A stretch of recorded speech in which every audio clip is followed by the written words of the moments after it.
just finished auditioning for a short film, and this one was deferred. It said IMDb credit, screen credit, copy meals, blah, blah, blah.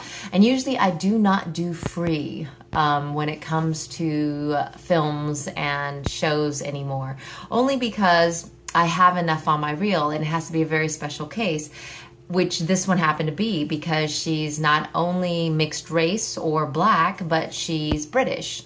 And so I thought, wouldn't that be awesome to have that in my reel? And it was supposed to be strong supporting, and if it goes to series, then it would be a possible reoccurring, which is fantastic. Plus it was a sci-fi. Like, all these things added up, and I submitted for it.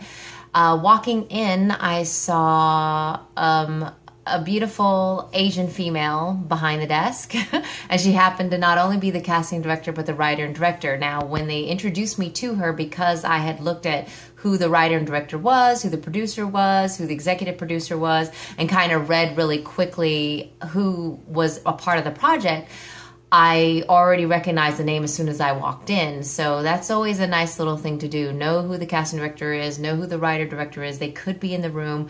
And it's best to, make peace with your lines and them there and then.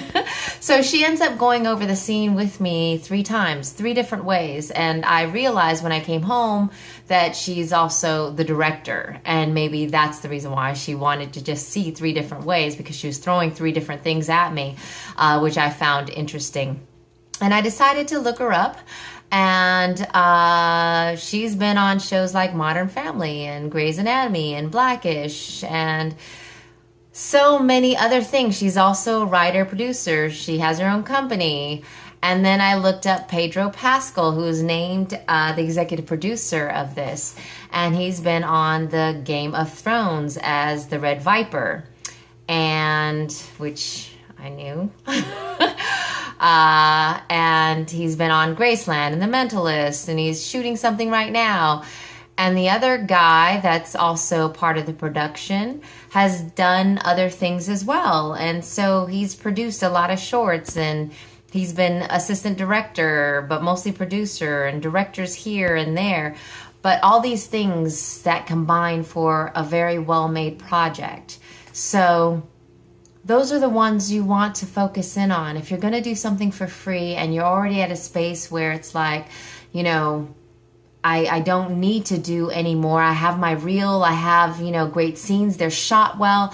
Then start doing things out of love and out of passion,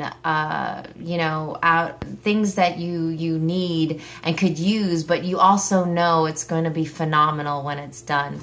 It's not about wasting your time anymore. It's time to just keep moving on. So you always end up making that little baby step, up, over, and it seems tedious and crazy, but you'll start noticing where you started from and where you're at now, which is a beautiful thing, and that you can celebrate for. So, yay! I'm glad I found out about all of this. It's always nice to find out who's behind what and why you're going in for it. All right? So, do your homework.